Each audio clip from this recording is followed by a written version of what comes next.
All right. Joining me all the way from Stockholm, Sweden is my boy Anton from the band Circle of Nerves. What's going on, brother? Yo, what's up? All good, dude. I'm all good. It's cool to be here and speak with you, so I'm fucking excited. It's gonna be cool. Yeah, I'm Um, excited about it too, man. I was going over your profile, man, on Instagram. You met some really cool fuckers from the States, man, over the past year. Tell us about that.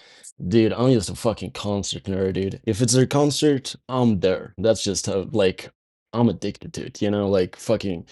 And I'm the kind of person that can just wait outside a show for like, hours just to meet like Kirk Weinstein or fucking Mike from I Hate God or fucking Gary Holt from Slayer or Exodus. It's like, I'm just a music fan, Like, man, I mean, music is fucking the greatest fucking thing ever. So, I mean, it's so cool when like I met Igor and Max, 2023, and they're literally like two of my biggest idols. So it's like I usually don't fan out, but I gotta be honest, I fanned out. Like Oh, dude, I totally understand. Like, I was like starstruck. Like this is the dude who plays on fucking Roots, which right. is, by the way, the greatest fucking Sepultura album. I don't give a fuck.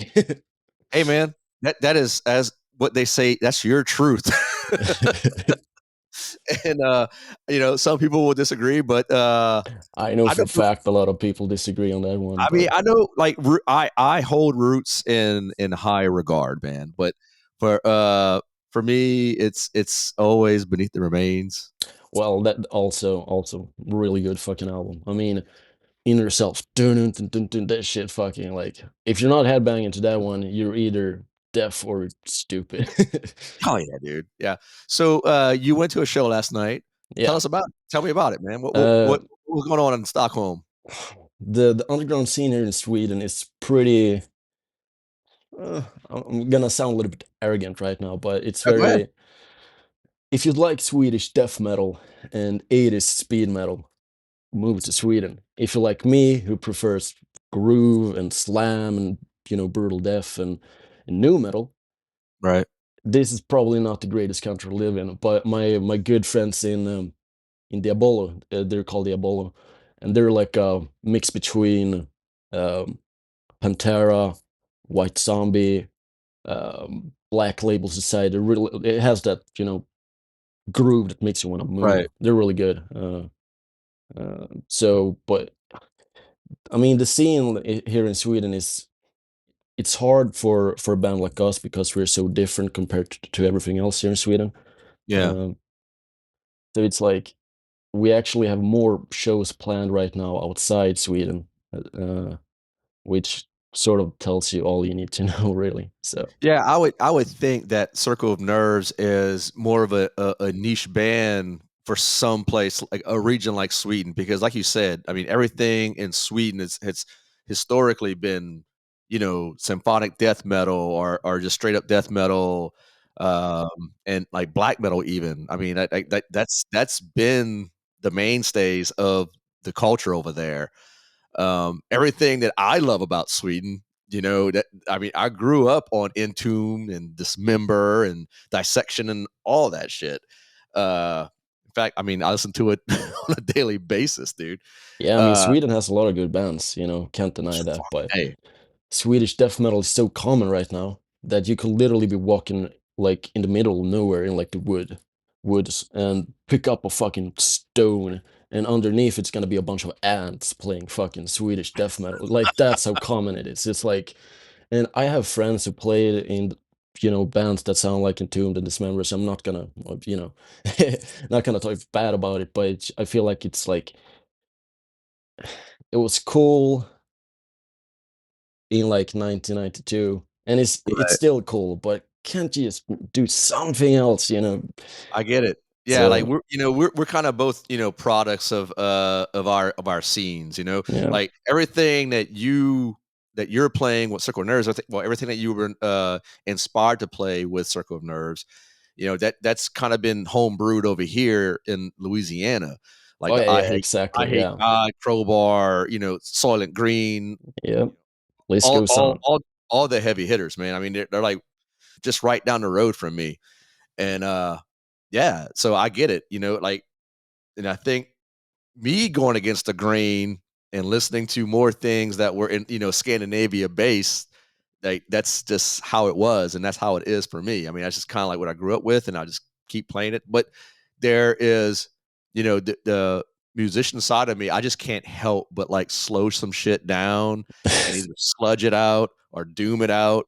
You know, whatever I'm recording in my room. That's just kind of how I do. But anyway, I'm really curious, man, to hear about your story. I mean, I know it's probably a short one because what you're like, what, 24 years old or something like Yeah, that? You said? 24. I'm the youngest in the band. Yeah. But that goes to tell me right off the bat that drummers are still a high commodity.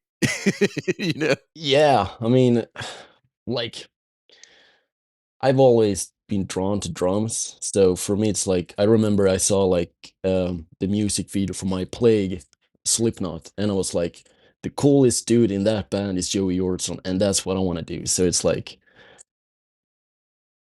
I mean, the drums are the coolest instrument. So, but yeah, it's true. It's if you're a drummer, it's pretty easy to get a gig. I'm really curious about your musical upbringing. And we can go as far back as you want to take it. And I'm just curious if, you were self-taught, were you school taught? Did you learn music, from, in growing up in school, that kind of shit? Well, uh, let's see here. Pretty much like there's no really like I'm not from a music family or anything like that, but my mom used to play a lot of Guns N' Roses and AC/DC and you know Iron Maiden, those type of bands, and my Good dad, ones. yeah, exactly. And my dad, he said you always used to play like Eurodance and electronica, like bands like The Prodigy. So I sort of like because I have like my music taste is very broad. I mean, I listen to fucking Pig Destroyer and Primitive Man, and then I can Hell listen yeah, dude. to fucking like uh, The Prodigy or like some Eurodance from the 90s. Like if it's good music, it's good music. But I didn't really, I wasn't never really interested in actually playing in a band.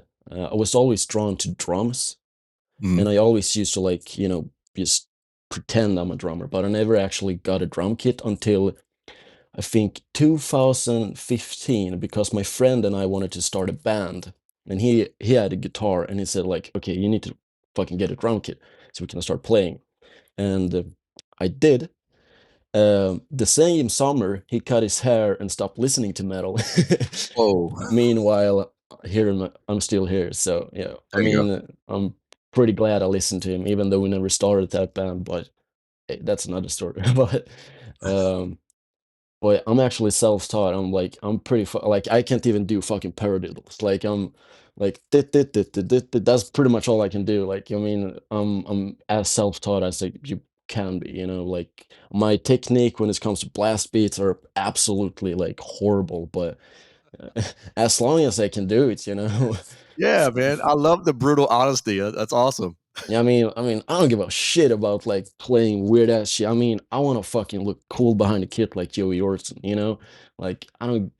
I mean, if you go to a show, you want to see something like fucking Pantera where they're all fucking just headbanging, or do you want to see like, I'm not gonna talk shit about them in the bands, but I mean, Meshuggah. I mean, they're like because it's so complicated, the music is so intense that you can't really move. You need to be so focused on the music that it's like they're standing still for like an hour because they need to like, oh shit, okay, here's this tricky part. Yeah, Then you not have not too like much not too much showmanship, going on right there. exactly, and then you have like a song like walk dun dun dun dun dun, dun, like which is like the most like so basic, but it's like because they're moving and Phil Anselmo is fucking like doing this slam dance he used to do. Fucking Dimebag is headbanging, Rex is headbanging, uh, Vin is just behind the kit, just looking like the fucking coolest motherfucker on earth. It's like that's what I like. So I've always been more focused on the energy, like play hard, look hard.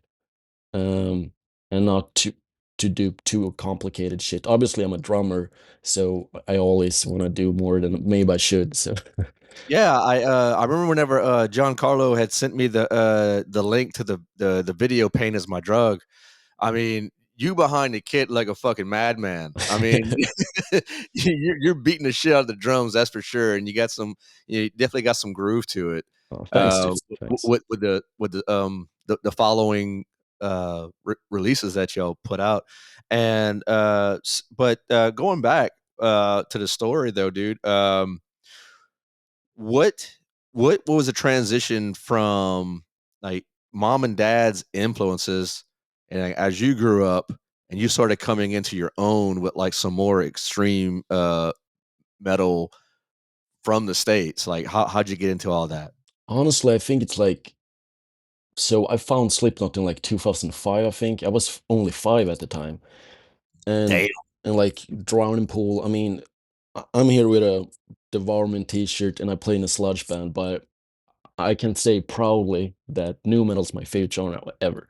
So I grew up with a lot of new metal because obviously 2005 that was still sort of the new metal era. Right. So I found a lot of bands like Drowning Pool, Dope, Static X, Slipknot. And keep in mind, this is 2005. I'm only 5 at the time, so Yeah.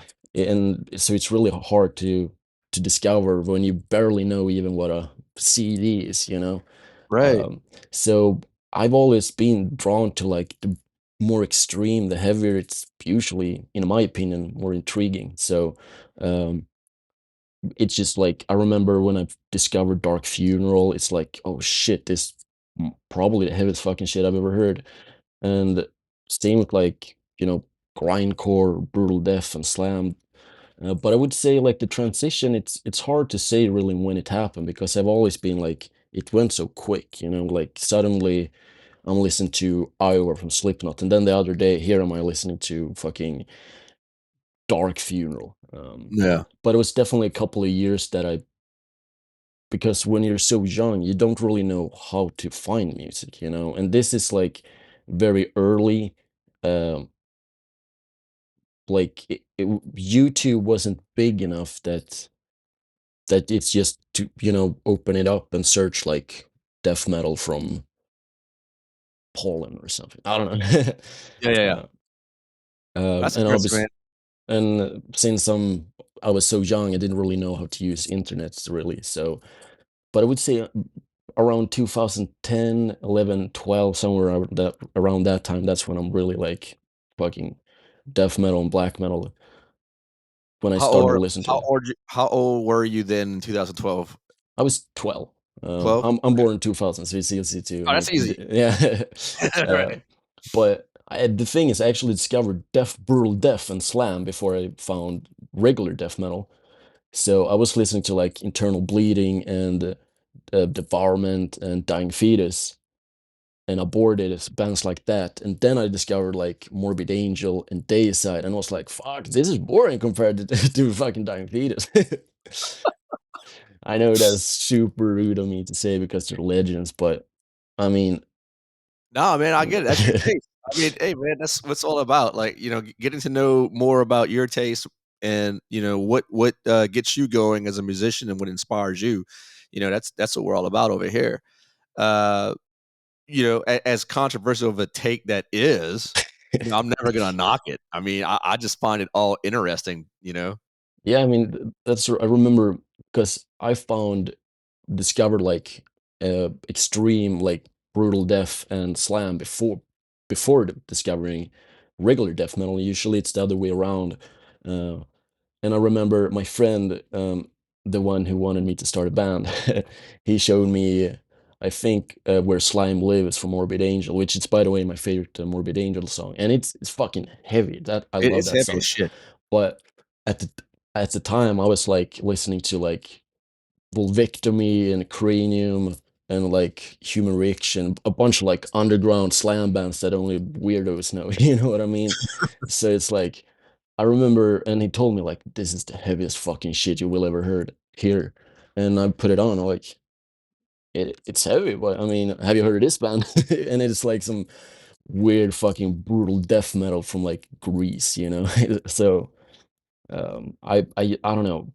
I always preferred when it's super brutal and extreme when it comes to death metal. So I'm more of a slam and brutal death metal fan than just regular death metal. But yeah, I mean, then I like after that I discovered black metal, and obviously since I'm Swedish, it's we have a lot of good black metal bands. So yeah, I mean, I just love discovering music. Yeah, that's a great way to put it. I don't think I ever heard it, being put that way before. You always hear people referring to to extreme metal music, but you never, I very rarely. You might be the first person to tell me I really like scary music. And that's something I get down with. Uh, so how did you and the rest of the guys from Circle Nerves meet? Oh, it's actually quite a funny story. So this was in 2022. I was Agnostic Front played here in Stockholm. So by the way, one of my favorite hardcore bands, and I was trying to do a stage dive. Unfortunately, there were no people where I was supposed to dive, so I literally face planted. Oh, Um, and GSC, the vocalist, he was there, and he saw me, and his girlfriend at the time told him like, "Did you see that fucking idiot? He stage dived where there were no people." Um, and after the show, you know, I wanted to meet the band, right? So I was waiting outside the venue, and I saw GSC because I've seen him before at shows, but nothing more than that. We didn't talk to each other. I just saw him at the show and he saw me. Then the week after, I was at Deftones. They played in Stockholm, and waiting out after the show, as I always do because meet the band.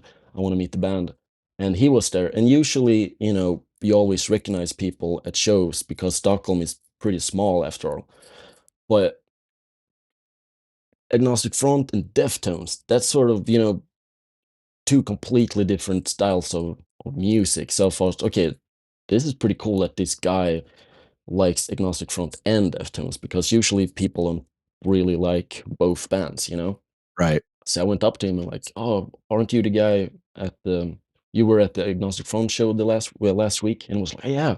We started talking, and then he told me like, weren't you trying to do a stage dive? And I was like, oh shit, did you see that? And that's pretty much how we met. And we shared our contact so we can contact each other on Instagram or whatever. Um, so and he told me I played in a band at the time which I wasn't really. I wanted it to be darker, heavier, and I wasn't really. Uh, I guess you could say happy how the situation in the band was. And he was actually in the same situation as well. He played in a band where he didn't really feel like I'm just gonna say he didn't really he wasn't enjoyed like he didn't really enjoy himself. So we told like both of us wanted to create a new band which was gonna be really heavy, very dark, and it's all about friendship. Like just Yeah.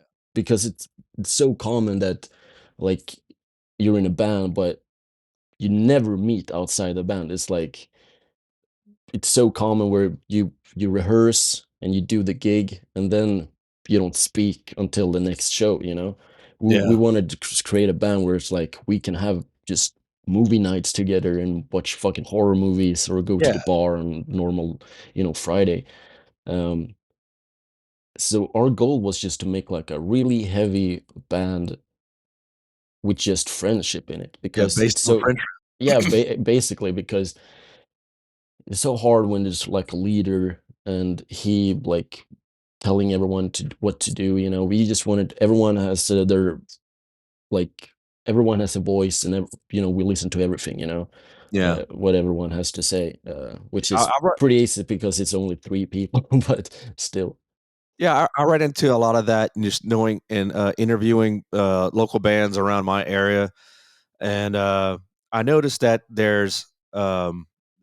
the common thread is there's always, like, the one the guy who does all the business ends of everything, and usually that is like mainly the sole songwriter, whether it be a guitar player or a vocalist or whatever, whoever like basically founded the band.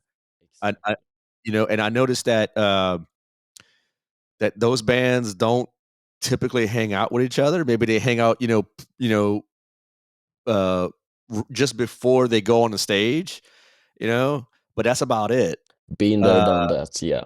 yeah, Uh, and I know that for me, that was one thing that always kind of like deterred me from like joining a band, aside from my shitty playing. But I was like, I want to be friends with, like you said, I just want to be friends with the guys. I want to be able to hang out. I want to be able to like have my voice, accepted and like for ideas and whatnot. So I totally get that, man. I totally understand where you're coming from. I love the fact that Circle of Nerves is based on friendship first and foremost, because if you take yourself too seriously, you know. You could be setting yourself up for some disappointment. yeah, uh, definitely. And it's just much, it's like, it's so hard to, not hard, but it's like when you play in a band and you only do it for like to play shows, it's actually, it gets like pretty stale after a while because like I'm in a band with these people, but we like never meet outside playing shows and rehearsing. And it's quite like, I don't know, it just, me and Giese wanted to just start a band where it's like after the rehearsal we can just talk about life and be friends, because Yeah. hopefully we can be at the point where we're gonna share a fucking, tour bus or whatever, and you don't want to fucking spend like 3 months with people you don't even like, so yeah, we're that's like the most important thing with Circle and Nurse, that everyone has the right to speak, sort to say. Who came up with the name? Yes, yeah, it's a great fucking name. So tell me, can you tell me about it? Tell me the origin story of the name. Um, I actually don't know. Beside, well, uh, it's actually a pretty boring story. I'm sorry to disappoint you, but it's Hey, actually a dude. song from I Hate God. Okay. It's from their latest albums. It's just a song title. He thought it's like, that's a really cool title. I want to have a band name like it, and I was like, yeah, that is a cool name. See, that's terrible because I should know. I should have known that. I mean, I'm- I think the reason being, as much as I love, I hate God. I'm a purist, and it's take as needed for pain. It's the That greatest. is the greatest Yeah, fucking I hate God album, dude. Like yeah. straight up. That and the last album, I think it was just a self-titled I Hate God. Oh, from 2014, right? Yes, yes. The last uh recording that Joey Yeah. Lacaze was on. I mean, that one is really great too. I mean, they're all great, man, but God, there's something about those two albums that really stand out for me.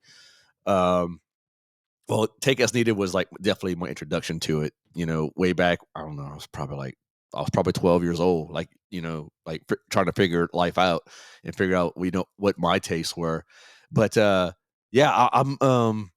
It's kind of cool because like you tell me that you're into Pig Destroyer and Aborted and Devourment and all this, and then like you kind of you know not really slow it down, but maybe slow it down tempo wise with Circle of Nerves. Like, was that intentional? Um, well, let's just say I'm always the one that's like, shouldn't we make the songs a little bit faster?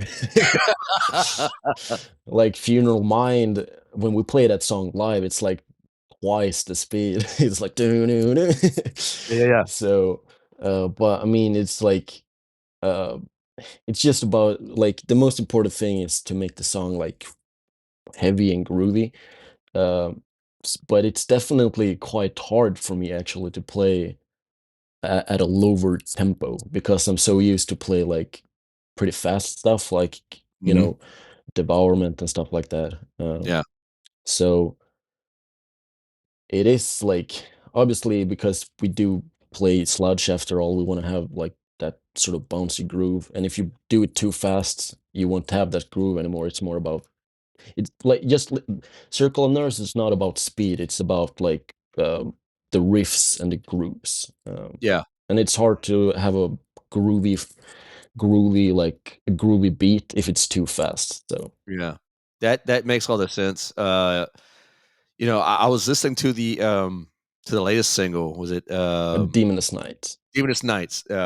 And definitely that one definitely resonates with me. I was a little bit more up tempo. Oh yeah, Uh definitely. and I just noticed that you could manage, like just some straight up uh shit. Uh some straight up like aggression and speed with that groove. I mean, and it's something like that, y'all take into every release that y'all had so far. And GC's vocals, man, they're like they kind of almost teeter on the edge of like, a black metal vocalist at times, and I've always dug that about it, about his vocals. Yeah, he that's the sort of thing that, in my opinion, or our opinion, in Circle of Nerves, that we sort of stand out a little bit from the sludge scene because Giese, he has like black metal vocals, but the way he um, sings it is more in a hardcore new metal way because he wanted to be catchy and easy to remember, sort of like Max Cavalera. His lyrics are always simple to remember, so it's easy for the crowd to sing along.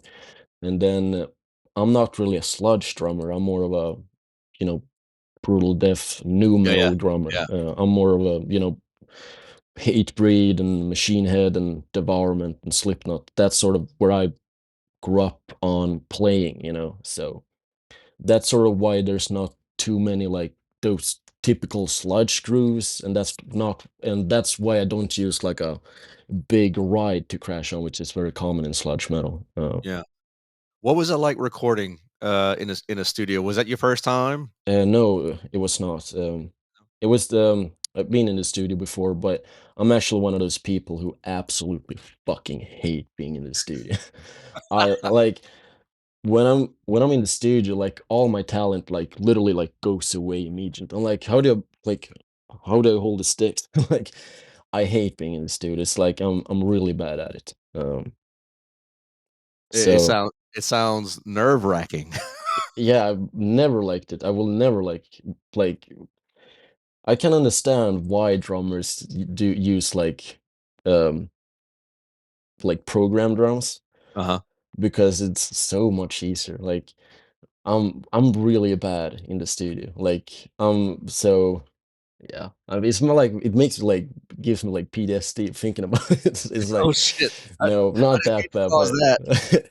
no, but I mean GSC and Marco, the guitarist, they're great in the studio. They can fucking do a like record a song quick, and here's me trying to fucking play the song for the like seventh time, fucking up at the intro, like Did the engineer or the producer, like, advise you to, like, put a click on or something or anything like that? yeah, we recorded every song to a click just so I sort of can have something to go after. But since I'm so like in the zone, I'm like I've always forget something like, oh fuck, I didn't do that fill I wanted to do, or I accidentally actually in the intro to Exhumation, you can hear me actually accidentally hitting the ride symbol, but I've done that take so many times, and it was always something that I fucked up on, and so I was like, oh, fuck it,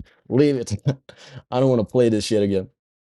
So I just gotta ask, I mean, was there, any time whenever you were recording, or maybe you were, like, writing a drum part for the band, was there any time for you that said, "Man, maybe I should take some lessons?"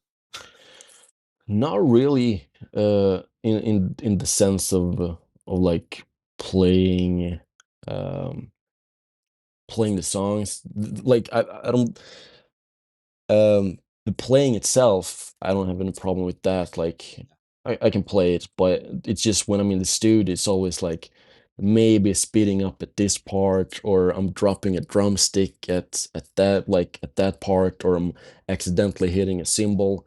Like it's very hard to just do a like straight up clean recording. And then when we play it live, it's like flawless. So I don't know. I wish it was the other way around, because when you're live, people don't really think about if I accidentally hit the right cymbal. But when I'm in the studio, it's like I hit pretty much everything beside the thing I'm supposed to hit, So I know GC has ties with Sunlight Studios. Is that what y'all recorded? yeah, we did Exhumation and Demoness Night, our two latest singles. So yeah, we recorded it at Sunlight. How was it like recording with Thomas Skosberg? It was He's actually literally one of the coolest people ever. He's so sweet. It's actually quite hard because you can spend pretty much more time talking to him than actually recording, which is not good if you're there to record music. But it I was mean, cool. yeah, I mean, I'm totally envious of y'all guys, man, that were able to just go out there and hang out with Thomas. I've been trying to get him on my podcast ever since Born and I came on the podcast like a couple years back. I know he's a busy guy, Yeah, yeah. and Thomas is not the type of person who's he uses Windows XP still. wow. Yeah, so he's fucking hardcore. I mean, you're talking about a guy who's like single handedly responsible for that sound, dude. I Yeah, I mean, mean, he's a legend. I mean, that's the cool thing about him, because he's so nice, yet he's like responsible for literally so many amazing albums, like Nocturnal Silence from Necrophobic, Left Hand Path. I mean, Grave, Dismember. I mean, fuck, fucking so many. Soul Side Journey by Dark Throne. I mean, it's Yep, the list goes on and on and on. yep. And he's still doing it. The dude has a passion. I mean, he obviously has a passion for recording and producing, and I think he'll probably die behind that fucking board or whatever, you know.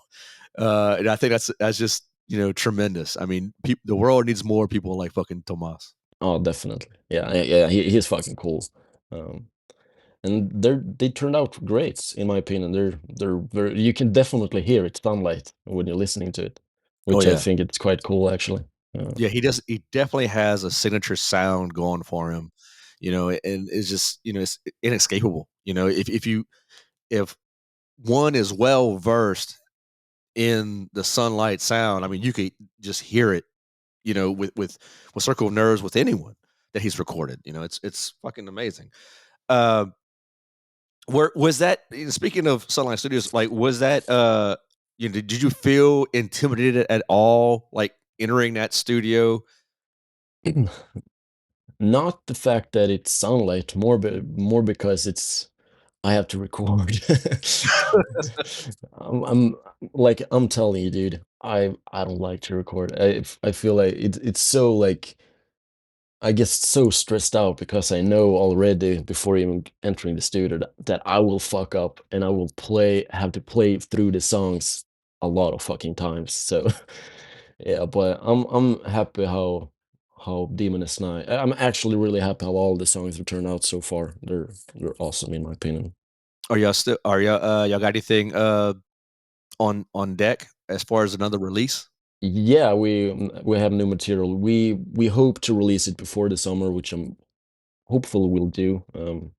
But it's gonna be fucking nasty. It's gonna be heavy as fuck. So it's not as rock and roll as um, Demoness Night. We're going back more to Pain Is My Drug sound, more just in your face, really extreme. I could Um, probably guess, but I'm not gonna because I want to hear it from you. Who are some of your main influences as far as drummers are concerned? Actually, um, well, my main one, Joey fucking Yorson, greatest drummer ever. Yeah, yeah. I actually spent like 2 hours yesterday just watching Joey Orson videos. I mean, like when he passed away in 2021, like my friends literally called me like to see how I was like feeling because they know how much I loved him, you know. It was almost like a family member that passed away, even though I, never met him. He had no idea who I am, you know. But like the impact Slipknot has on me and still have is, you know, huge. I love Slipknot, and it's sort of like I've noticed like a lot of people sort of look down on someone nowadays if you like Slipknot because they're not really, true or whatever. But I mean, Iowa is the greatest album ever made. I don't give a fuck what anybody Dude, says. I remember whenever Iowa came out, I was at a friend's apartment, and I knew because like I was the music nerd out of the bunch, and I kept my ear to the ground, like as far as I can remember, and I remember like reading about it in whatever magazine, and and then they had a performance on Conan O'Brien. I don't know if you ever, Oh, yeah, yeah, yeah. I don't know if you ever saw that YouTube Yep. whenever they premiered uh I think it was Left Behind, right? Or maybe My Plague. I no, don't no, no, know. no, it was off of Iowa. It was the one that starts off what, 5, Oh, yeah. Oh, the Heretic Anthem. Yeah, yeah, yeah, yeah, yeah. It had that sample come in, and dude, like the audience for Conan O'Brien was not fucking ready for that. yeah. I mean, they just broke it, and it was the heaviest thing I've ever seen on live television at the time. And yeah, so that album definitely stands out for me as well. I really love Iowa, dude. Like really do. Um, and I have a best friend of mine who I grew up with, and dude, he's all about. I mean, he's all about Slipknot. He's older than me. He's like, see, I'm 48, I'd say 47, and and actually, that was the last concert I went with him. I actually bought him tickets to Slipknot in Oh, Houston. really? Oh, awesome. Fuck yeah. Yeah. Yeah, it was his birthday, and, I said, "Dude, look, we gotta go. We just gotta go." This is his favorite band. I mean, I enjoy Slipknot too, dude. The older shit, the better for me. And you will never hear me knock someone's taste, when it comes to something, I've made this statement before, like, you're younger than me. I got a good 20 years on you, and, you grew up in a time where, you know, all of that was in your face, and, you didn't, you and I both, as far as, like, being music aficionados, I would say, we have the option to either go backward, in Yep. time and check out what we missed, or just listen to what we got going on right now. And like you said, dude, at the top of the conversation, music is everything. Music is the best thing in the world, and Yeah. I'm in total agreement with you, dude. Because if it wasn't, I wouldn't have this podcast. I wouldn't be talking to you. Yeah, I mean, as I said earlier, good music is good music. No matter if it's from, 2024 or if it's like Jimi Hendrix from fucking the 60s, you know what I mean? As long as it's good, So Yeah, as long as it doesn't suck. yeah, exactly. Like a lot of music unfortunately do, but that's another story. You by any chance a Cradle of Filth fan? I actually do like Cradle of Filth. But only a couple of songs. I'm actually not a big Danny Field fan. Neither am I. Too high pitched for me. But instrumentally it's good. Hell yeah, man. Yeah, I have a good friend of mine, an actual fellow Marine who does the artwork. Not the artwork, but he did some graphic novels with Danny Field. So Oh, I'm not gonna. really? Wow, Yeah. cool. I Uh, mean, Danny seems super cool. It just, I mean, his vocals are uh, maybe not maybe not my thing, like I get it. I I get it. prefer someone who sounds more like a fucking just monster Yeah. instead of like okay, that scared little girl. I said it. I'm sorry. Okay. So I have to ask you this though. Being that you're a huge fan, in the band of Circle Nerves is like kind of based on sludge metal and Yeah. whatnot. Do y'all dig on Solid Green? Oh yeah, yeah. I mean, I'm a huge Sludge fan. I love Sludge. But yeah, so like, they're awesome, dude. I mean, Acid Bath. By the way, the the the episode you did with Acid Bath was awesome. Oh, Uh, thank you, man. I appreciate that. but I mean, Acid Bath, Crowbar Down. I mean, I love Sludge. It's Yeah. awesome. I need to I know the drummer in Oh, you both do? Solid Green and Crowbar, my boy Tommy, Oh, and awesome. he is one guy that I need to get on the ep on the podcast. It's only a matter of time. I got That would like be awesome, dude. Yeah. he's always hot in high demand. I mean, he's always traveling the world with Crowbar, Yep. obviously. So so I think these holidays I'm gonna hit him up and I'll definitely let you know when that's gonna take Hell yeah. place. Yeah. I'm looking forward to it. Yeah. Tommy is so cool because he plays sludge metal in Crowbar, but he plays more like a hardcore drummer, if you know what I mean. Like, and that's what I really like about him. He has more of a punch. He plays harder. Um, he's a great drummer. You talk about music nerds, Tommy is one of them. Like, he is probably one of the biggest ones that I've ever met, and that's no knock on you, Tommy, if you're listening. Uh, he showed me his, in his bedroom, he has this massive music collection, like Oh CDs, like, that covered, like, in like, an entire wall, and everything is, alphabetized, and shit! Oh it's some wild shit, dude. I mean, you name it, he's got it. Box sets upon box sets. I mean, like 70s, 60s, 80s, 90s metal just out the woodwork. It's just crazy, dude. And I think that's what makes Tommy such a great drummer, aside from the fact that he was, he was in a school. He got personal lessons from one of the great local drum instructors in New Orleans. Uh, and he just has an ear for shit, and I think I say that shout out to you being that you're a younger guy.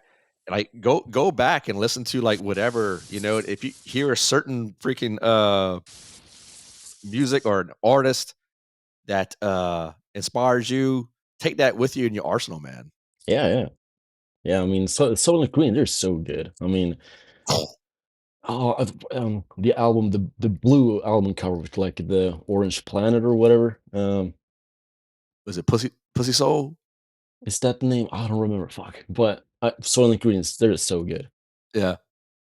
Dude, yeah, I was looking back on my phone memories, and it's like it was like the year of Solid Green because they fucking they were they reunited for all the major metal fests Oh, really? I didn't know this that. year. Whoa. Yeah, they got back together for started with Milwaukee Metal Fest, and then Maryland Death Festival, and then California Death Fest. Shit. So Soylent Green and Acid Bath is back. Damn. Yeah, dude. Yeah, it's Great wild time to be shit. alive. It is a great time to be alive, man. And I also caught the hometown show in New Orleans. It was Oh, sweaty you as all did? shit, and like, Awesome. and everybody, the who's who of the Louisiana metal scene was at that show, and it was something to be. It was a damn spectacle of all things, dude. I just can't put it in words Can properly, imagine. Wow. but but yeah, I'm jealous. come on down, man. I got room for you. Uh, you know, I'll be finding myself in Sweden one day. Dude, just hit me up. For sure, dude. I told Robin from Born to Die that Oh, yeah. it's only a matter of time. I'm always I got a trip scheduled to go back to Oslo in April, Oh, and really? yeah, I'm gonna go do Infernal Festival again. Oh, fuck yeah. Kind of like my yearly pilgrimage. For like well, it's gonna be 3 years now Oh, doing really? that. Whoa. Yeah. But anyway, man, enough about me. I could ramble on. Uh, so what's on your playlist as of late besides your own band? Well, I've been listening to a lot of Black Sabbath actually lately. Yeah. A lot of Black Sabbath, a lot of Electric Wizard. Just it's been so diverse. It's hard to like put to word really. I mean, everything from Static X to like fucking Jimi Hendrix, pretty much. Like I said already, good music is good music. So I have like a playlist with just songs I really like. I put on shuffle, and here is some brutal death metal, and here is some electronica from '98. But mainly I've been listening to a lot of Electric Wizard, Black Sabbath, Devourment, Corn, Seven Dust, Static X, Dope, Drown and Pull, Slipknot. I mean, new metal and slam, they're always in rotation, no matter what mood I'm in. So, but a lot of Black Sabbath. I've been in a Black Sabbath mood lately. So any particular album with Sabbath? Actually, my favorite Black Sabbath album is oh no, it's called something with ecstasy, technical ecstasy, I think Oh, it's called. Technical Ecstasy, Yeah, really? yeah, that's my favorite. Wow. You I don't hear mean, that too much. You're definitely an outlier when it comes to Sabbath albums, man. With that one, yeah, I know. That's a that's a hard take to like to say that's the greatest Black Sabbath album I know, but I mean, Dirty Women, yeah. that song is that's one of those songs I cannot listen to while I'm driving unless I want to lose my driver license. It's like it's so good. But Hell yeah, dude. but I'm a Aussie person definitely when it comes to to Black Sabbath. I love Dio era as well, but Oh yeah. and beside that, I mean, I'm not really. I mean, Tony, of course, is awesome, but uh, for me, it's Aussie. That's sort of the main Black Sabbath for me. Mhm. I want to talk about what are some of your goals you have with Circle of Nerves, man? Like, I mean, I know it's based on friendship. I know you want to keep that friendship intact, but are there any specific band goals that you want to accomplish? Yeah, I mean, we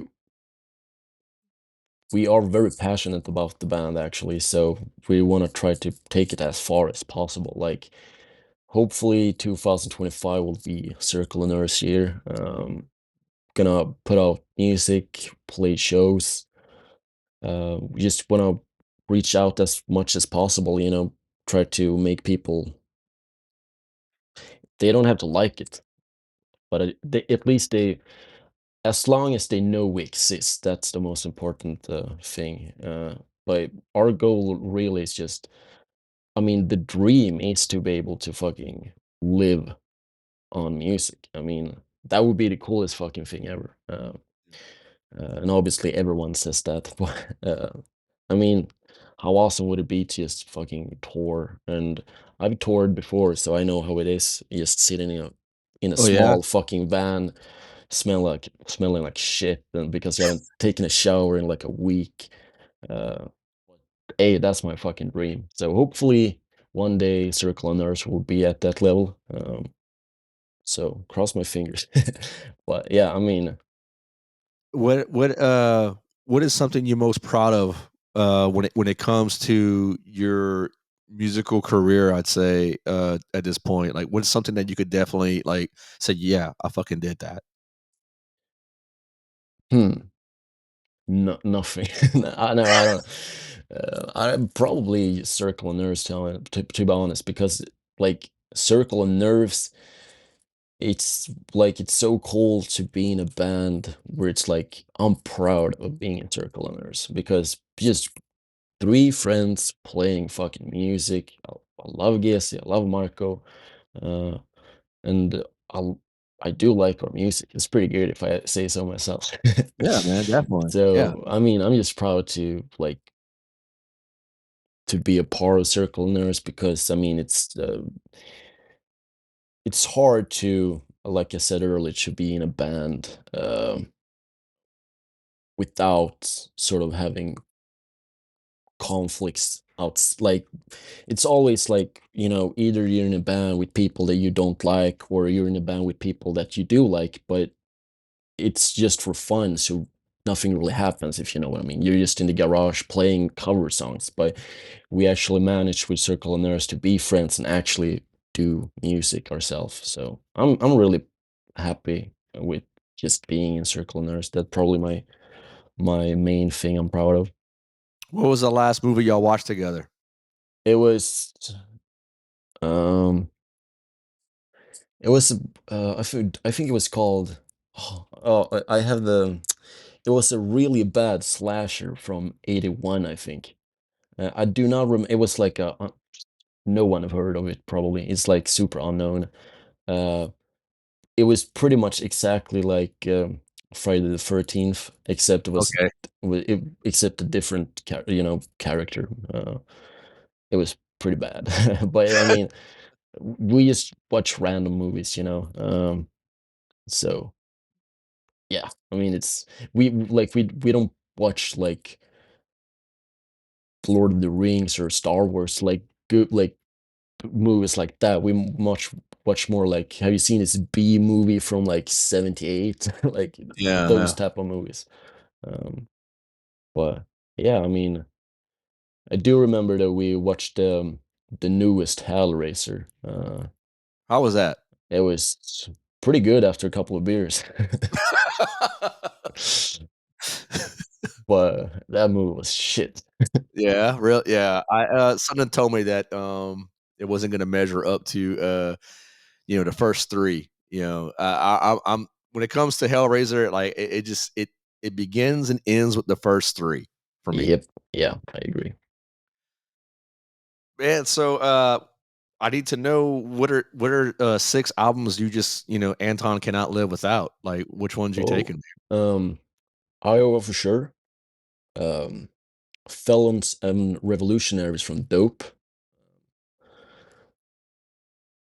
The Fat of the Land from Prodigy. That's a really good album. I love that album. That's one of those albums that I grew up on. My dad always used to play Firestarter. Um, so Smack my definitely, bitch oh, up. dude, that's the one I'm listening to when I'm, well, let's just say not very clear-minded. I got you. um, and the fourth one would probably be probably in the backyard from Pig Destroyer. The fifth one would be uh, Antichrist Superstar from Marilyn Manson, and the last one is probably Destroy the Opposite from Dying Fetus. There you go. So You got some sick ones in there for sure, man. Before I let you go, is there anything that as a 24-year-old musician, you have any advice for a young and upcoming musician, whether it be someone older who wants to learn how to play, or like thinking about being in a band, or just something that, you know, some good advice? I don't know. I feel like I need advice. My advice would be not to listen to me, honestly. I don't know. Just fucking Get some like. pearls of wisdom from you, bro. I mean, my advice would be to be original. Like, not don't try to copy people. Or don't try to copy other bands. Just do something different There you go, man. I like that. Be original, be authentic. and I'm not make gonna good music. make your music, man. Just make it music that don't suck, and hopefully you don't sound like trash. Yeah. But Hopefully, if you don't sound do, like Cradle of Filth. I didn't say it. You did. Anton, dude, this is so fun, man. I'm gonna keep in touch with y'all, and I'm looking forward to what y'all put out. Uh, Tell GC I said hello. I sure Well, will, dude. probably just did that myself, but man, yeah, y'all, yeah, man, keep producing and recording, and you're writing some bangers, dude. I'm really Oh, really thank you, interested. thank you. Glad to I'm hear really it. I'm really looking forward to what y'all do next. Hopefully you like it. It's gonna be heavy. I can tell you that. Yeah, yeah, it's definitely heavy, man. Yeah, thanks for coming on board. Yeah, Well, so thank you for having me, Mo. It's been awesome. It's really cool. oh yeah, man. Try to make it real relaxed and real relaxed for you, and not to come at you like a fucking interrogator and all that good shit. Yeah, But yeah, handshake on that. yes, yes. Uh, this Anton from Circle of Nerves. Check out they're on Instagram. They're on Bandcamp, right? Yeah, pretty much everywhere you can find us. Spotify, Apple Music, YouTube, you name it. It's your time to promote, buddy. Fuck. Listen to Slipknot, listen to Dying Fetus and Devourment, and if you have time, listen to Circle of Nerves as well. Listen to them. All right. Thanks, Take buddy. care, everyone. Thank you. You have a good one. You too, brother. You too.